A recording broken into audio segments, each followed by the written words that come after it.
You've looked at your life lately and wondered if you're just too broken to be useful anymore. You carry wounds that still haven't healed, stories you're too ashamed to tell, pieces of yourself you wish you could glue back together. You try to pray, but your words feel hollow. You try to worship, but your heart stays heavy. You've walked through fire after fire, and now all you feel is smoke in your lungs and cracks in your soul.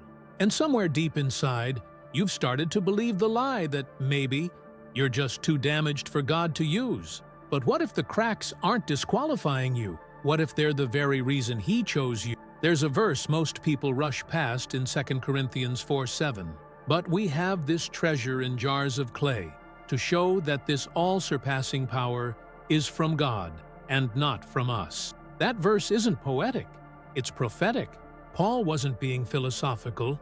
He was describing the essence of what it means to be human and still carry heaven.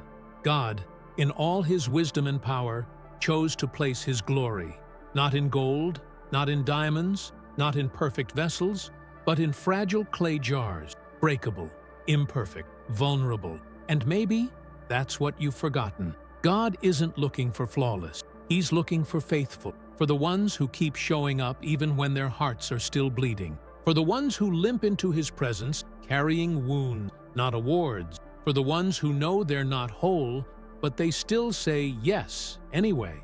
You've been conditioned to think that your damage makes you less useful, that the broken chapters of your story need to be hidden away, that your pain makes you unstable, unqualified, unworthy. But in God's eyes, the cracks are not your disqualification. They're your distinction. They are where the light escapes. They are what make your story believable. They are what makes your testimony real, because only the broken know how to bleed with others. Only the scarred know how to hold someone else's pain without judgment. Only those who've been shattered know how to carry sacred things without pride. That's why God uses clay, because clay doesn't boast. Clay doesn't pretend. Clay doesn't compete. It simply holds what it's been given. And sometimes it leaks in the process, but even that leaking has a purpose. In ancient times, cracked vessels were sometimes used to spread light. People would place candles inside clay jars with intentional fracture because the light would shine through the cracks in ways it never could in a sealed container. The weakness became the design. The flaw became the function. The imperfection became the path through which light traveled. That's you. You keep thinking you need to be put back together before you can be used. But what if your healing isn't about erasing the cracks? What if it's about redeeming them? What if the point isn't to become flawless, but to become transparent, so the people around you don't see you, but the treasure inside you? Because there is treasure, even now, even in this version of you, even in your grief, even in your battle with shame, even in your moments of spiritual fatigue, you still carry it. The presence, the power, the purpose. It's in you, whether you feel it or not. And the only thing that makes it visible is the brokenness that lets it out. And yes, the pain is real. The betrayal, the loss, the things you wish you could undo, the times you prayed for rescue, and all you got was silence. The days you begged for God to change your story, but He didn't, or at least not in the way you expected. And now you're here, surrounded by the debris of a life that didn't go the way you hoped, wondering what could possibly come from it all. But what if the pain didn't come to kill you? What if it came to qualify you? What if heaven looked at your wounds and saw them not as liabilities, but as access points? What if the thing you're trying to hide is the very thing someone else is praying to find? What if your story, the one you've tried to forget, is the exact message that will rescue someone else from drowning? Because there's a kind of authority that only comes from survival. You can't learn it in a classroom. You can't fake it in a sermon. You only carry it when you've been through something that tried to destroy you and failed. And now, every step you take is a testimony.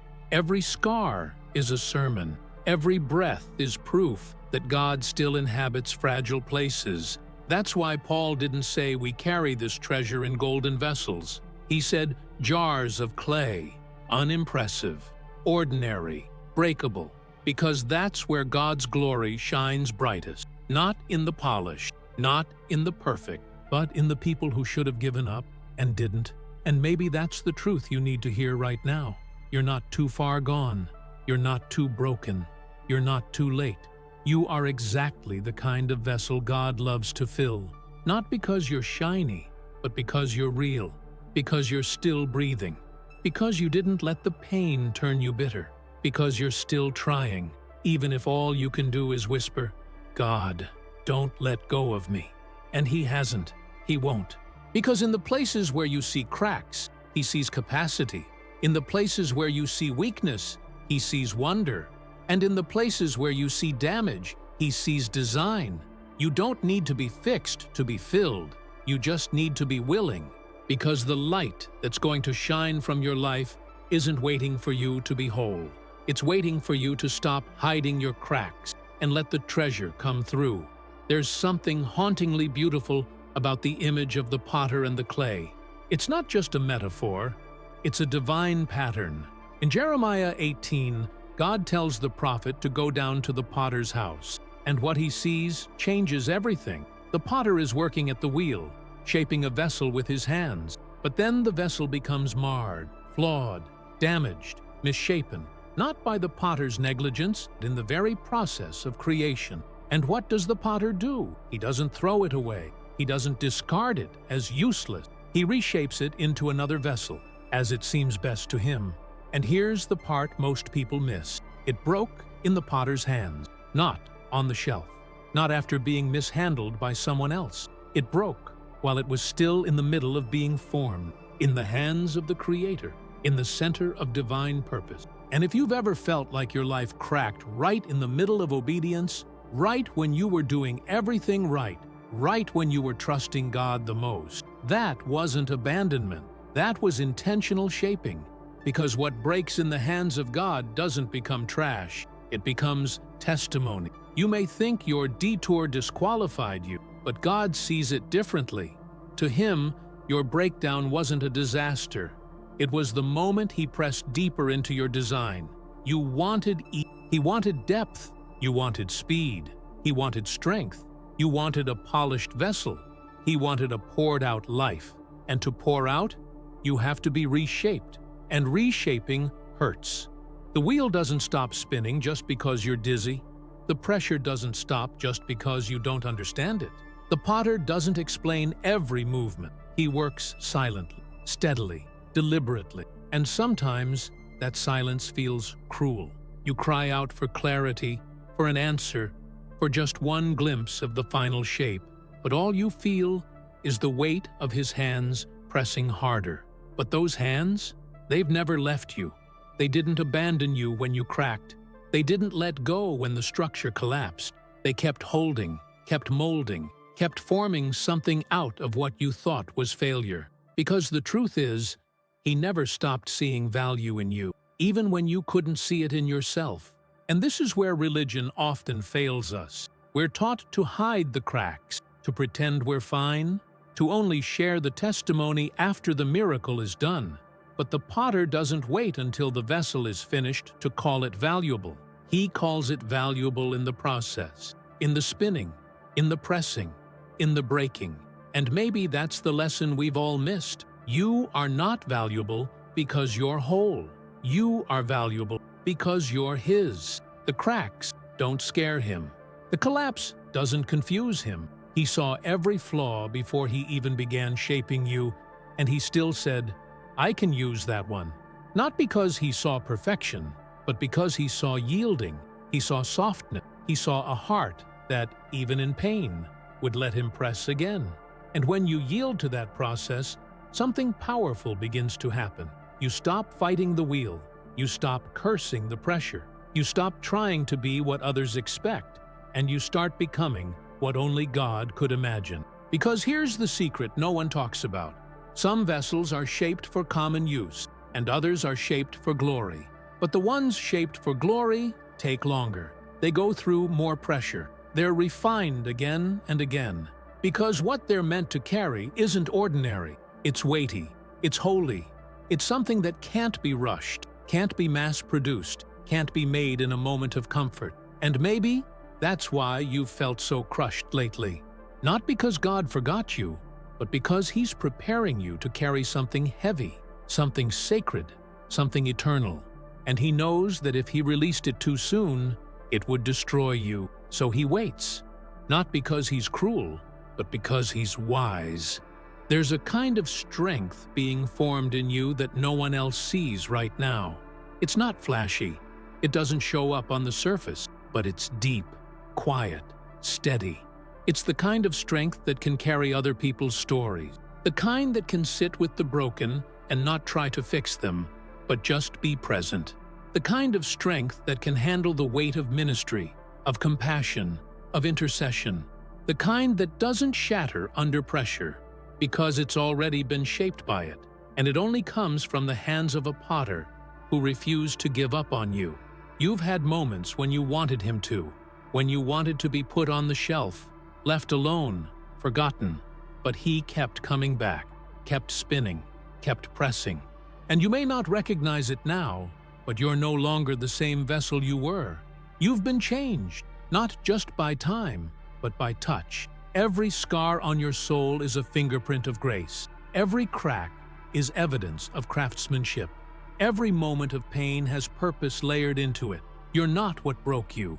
You're what He's building out of what broke you. And even if others can't see it yet, heaven sees it clearly. The potter never loses sight of the vision. He holds the image of the final form in His heart, while His hands shape the clay. And no matter how many times the vessel collapses, He doesn't walk away, because to Him, the process is not a problem. It's intimacy. And for every crack that made you feel unworthy, there is a purpose being etched into your design that no one else could carry, not because you're strong, but because you stayed soft. And in the kingdom of God, soft clay is more powerful than hardened stone. You were never disqualified. You were never discarded. You were never too broken to be loved. You were being molded, and the story is just beginning to take shape. There's a reason why some of the most powerful people in the kingdom don't walk with loud voices or shiny resumes. They walk with a limp. Not a physical one necessarily, but a soul limp, a mark. Something inside them that never fully healed the way they expected. Something that reminds them daily, you've been through something real. And that's precisely what makes them trustworthy. Because pain has a strange way of making people honest. It strips you down, peels away the pride, dismantles the performance, and what you're left with isn't the version of you tried to protect. It's the version of you God intended to use. Not the mask, not the title, not the reputation, just the wounded soul still choosing to walk. The Apostle Paul understood this like few others. In 2 Corinthians 4, he writes about carrying the death of Jesus in his own body, so that the life of Jesus may also be revealed. Think about that. He wasn't just teaching theology, he was living crucifixion. His body carried trauma. His soul bore the bruises of every betrayal, every prison, every stoning. But he never once called himself broken beyond use. Instead, he called himself a jar of clay with treasure inside. That treasure wasn't his gifting, it was his surrender. You see, the most valuable vessels in the kingdom aren't those with perfect exteriors. They're the ones that have been cracked enough to let glory leak through. The ones that no longer care about impressing, only impacting. The ones who don't have all the answers, but know how to sit in the silence of someone else's suffering without trying to fix it. Because they've been there. They know what it's like to beg for healing and only get grace. They know what it's like to say, God, take this from me, and hear nothing, but still stay. That kind of person can't be faked. That kind of compassion can't be learned in books. It only grows in the soil of pain. There's a reason God trusted Paul with such deep revelation, because Paul had known such deep sorrow. He was able to carry the weight of glory, because he'd already been crushed. And that's something no one wants to admit. Sometimes, the calling is hidden inside the crushing. Sometimes, the anointing is embedded in the affliction. You can't carry resurrection power until you've tasted the grave. That's why your pain hasn't been random. That's why your wounds aren't wasted. They are training grounds for authority. The very thing you thought disqualified you is the thing that's making you effective. Because the world is full of noise and advice, but very few people carry depth, and the only way to gain depth is to be dug out. And when you've been dug out, when your heart has been excavated by loss, rejection, confusion, betrayal, something changes in you. You become still, not silent out of defeat, but still out of understanding. You begin to carry a holy weight in your words, not because they're clever, but because they're true. You've walked through hell and didn't lose your faith. That's not weakness, that's warriorhood. Most people want glory without fire, resurrection without crucifixion, testimony without tears. But God's ways don't follow that formula. He chooses the bleeding ones to carry the balm. He entrusts healing to the hands that have known agony, because only someone who has suffered knows how to carry suffering gently. And maybe that's why your story has taken the shape it has. Maybe the delay wasn't punishment, it was preparation. Maybe the pain wasn't judgment, it was qualification. Not for a platform, not for applause, but for the quiet assignment. The ones that go unnoticed, the ones that involve sitting with people at their lowest and loving them without needing to fix them, just holding space, just being present, just leaking glory through the cracks you tried for years to hide. You didn't need to be perfect, you just needed to survive with softness, and you did. That in itself is a miracle, that you didn't harden, that you didn't walk away from everyone and everything, that you kept praying, even when it felt like no one listened, that you kept showing up, even when hope was a flickering ember, that you allowed yourself to be reshaped when all you wanted was for the pain to end. Do you know how rare that is? People can fake strength, but they can't fake softness. They can't fake the kind of heart that stays tender even after it's been torn. That kind of heart is a holy weapon. It doesn't strike, it heals, it doesn't boast, it bleeds, and yet, somehow, it never stops beating. That's not just human resilience. That's divine craftsmanship. And maybe now, after everything you've walked through, you're finally ready to see it. You were never forgotten. You were being trusted. Trusted to feel it all. Trusted to endure what others couldn't. Trusted to carry a kind of beauty that only survives the fire. Because fire doesn't destroy gold, it reveals it. And pressure doesn't break diamonds, it forms them. And pain doesn't end purpose, it uncovers it. You are not just someone who suffered. You are someone who was chosen to suffer with Christ. And through that suffering, you carry a glory that cannot be copied, cannot be taught, cannot be replicated. It can only be lived. And it lives in you now, quiet, steady, unshakable. What comes next isn't about recovery. It's about revelation. Because you didn't just survive the breaking, you were transformed by it. And that transformation isn't the end of your story. It's the part where everything begins to make sense. There's something sacred about realizing that you didn't break. You were opened. At first, it felt like everything was falling apart. Pieces of you scattered, like a vase dropped from heaven with no one around to catch it. But now, with time, with hindsight, you begin to see something different. You weren't just shattered, you were shaped, not by accident, not by chaos, but by intention. The cracks weren't flaws. They were fault lines where the light of God could finally break through. You were never meant to be a pristine decoration sitting untouched on some shelf. You were made to carry glory, and glory doesn't rest on the untouched. It rests on the surrendered. God doesn't anoint the polished version of you. He anoints the real you, the one that knows what despair tastes like, the one that's been face down in the dark with no strength left to pray, but stayed anyway, the one that's walked through seasons of confusion, silence, rejection, and loss, and somehow didn't let go. That kind of resilience doesn't come from trying harder. It comes from being held in the dark. Like the potter with the clay, God doesn't rush the shaping. He presses, he removes, he starts again when necessary. And every time the clay collapses under his fingers, He doesn't discard it. He reshapes it, because he sees what it will become. Even when the clay only feels the pressure, the potter sees the purpose. You didn't see it in the moment, but the fingers that pressed into your soul were the same fingers that formed the stars. You were not being punished. You were being molded. And what he was shaping wasn't just your life. It was your capacity, not just to survive, but to carry the weight of something eternal.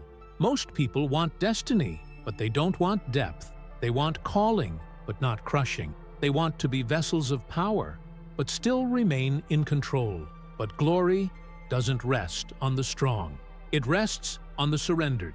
In the Old Testament, when the tabernacle was built, the holy oil used to anoint the priests and sacred objects came from olives that had been crushed, not bruised, not lightly pressed, crushed. Only in that crushing was the oil released. Only through intense pressure did something pure and fragrant emerge. It's no coincidence that in your own life, the seasons where you felt most crushed were the same seasons where the oil of compassion, wisdom, and discernment began to leak out of you. You didn't even know it was happening.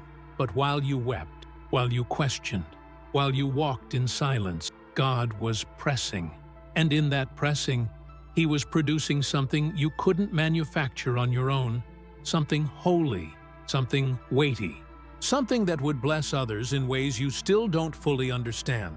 Because people don't need perfect Christians. They need real ones, the kind that have been in the fire and didn't deny it. The kind that can say, I still don't understand everything, but I know He's good.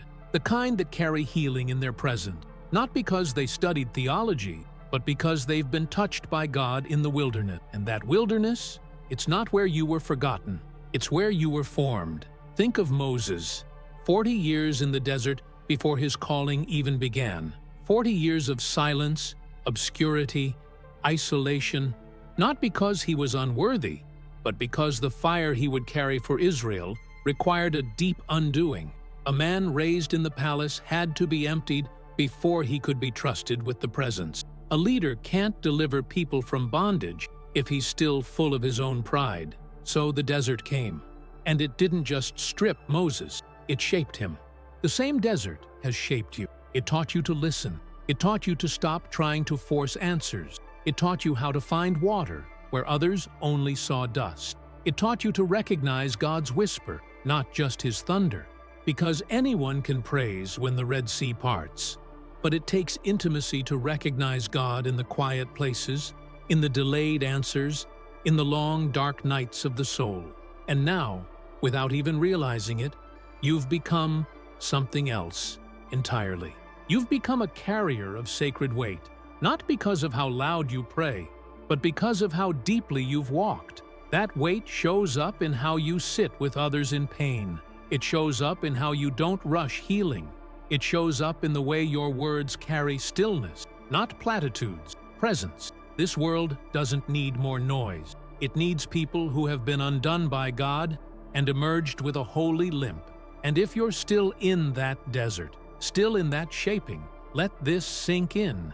You're not behind. You're not forgotten. You're becoming the kind of vessel that doesn't break under pressure because you've already been broken into the right shape. You're not being left behind. You're being entrusted. Entrusted with depth. Entrusted with compassion. Entrusted with fire. And that fire, it doesn't roar. It burns slow. It's steady, quiet, but powerful. Because it didn't come from hype. It came from holy surrender. You've been through too much to chase shallow things. You're not interested in performance anymore. You're not interested in applause. You're interested in God, in real presence, in holy encounter. And that, right there, is why the pain had to come. Not to destroy you, but to prepare you for the weight of glory. You are not the same person you were before the breaking. And that's the point. Something in you has changed. It's deeper. It's more rooted. It's not shaken by every storm, and it doesn't chase every open door. Because you've seen what it costs to carry real oil, and now you know it's worth it. You carry what only the wounded can carry. You've become what only the fire can forge. And what's coming next? is not a return to what was, but a revelation of what you've become. There's a reason the enemy fights you harder after the breaking, because now you're dangerous. Not because you're perfect, but because you've been through hell and didn't lose your worship. Because you learned to stand when it would have been easier to stay broken. Because even when the voices told you God was done with you, you still whispered his name in the dark. You've become what the devil fears most, a wounded worshiper who didn't walk away. It's easy to celebrate the victories.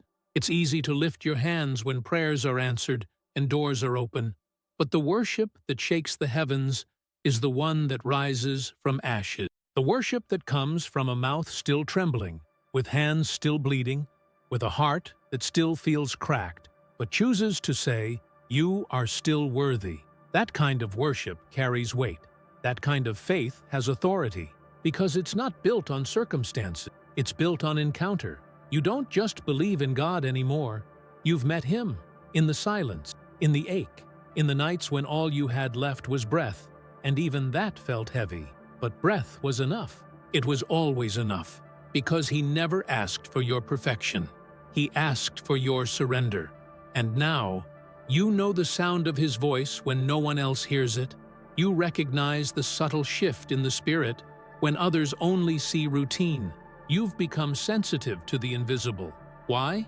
Because pain carved space into you that nothing else could reach. Not books, not sermons. Only pain could open that deep, and only God could fill it.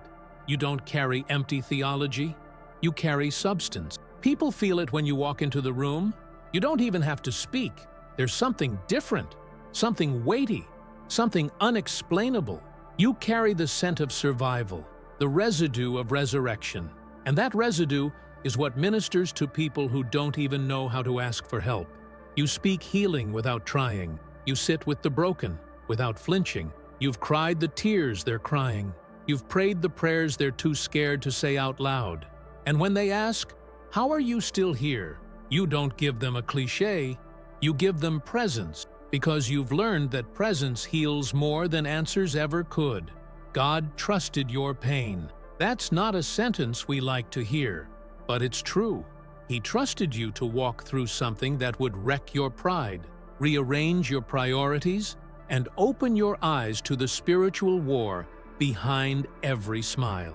He trusted that you would bleed, but not curse him, that you would doubt, but not depart, that you would weep, but still worship. And now, you carry a mantle that can't be bought, imitated, or taught. It can only be given, in fire. And the fire didn't consume you. It revealed you. You were never disqualified. You were being prepared. Because glory can't rest on pride. It rests on the empty, the surrendered, the ones who know that without him, they are nothing. That's who you've become.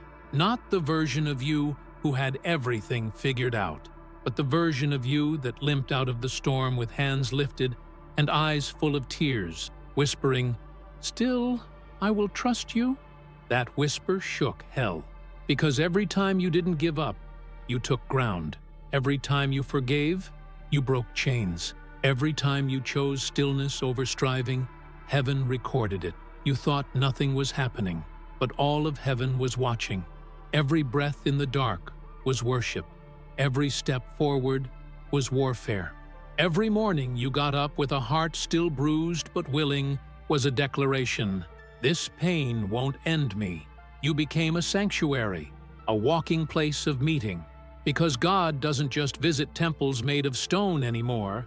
He dwells in the crushed, the willing, the yielded. So, here you are. Not who you were. Not yet who you will be. But exactly where you're supposed to be. In the hands of the potter. With the cracks still visible and the oil still flowing. You are the fulfillment of 2 Corinthians 4:7. We have this treasure in jars of clay, to show that the surpassing power belongs to God and not to us. Treasure in clay, not in gold, not in perfection, but in the fragile, the humble, the broken. And maybe you still feel weak. That's okay. You were never asked to be strong. You were asked to be available, and that's what you've become. Available for healing, for wisdom, for prayer. For people who don't even know they're looking for God, but find Him when they meet you. Because your pain gave birth to presence, your cracks gave way to glory, and your surrender became someone else's salvation. You're not just healed, you're holy. You're not just a survivor, you're a sanctuary. You're not just standing, you're sent.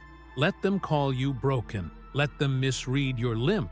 What they don't know is that every step you take now shakes something in the spirit. Because you're not just walking forward, you're carrying glory, and no one can take that away from you.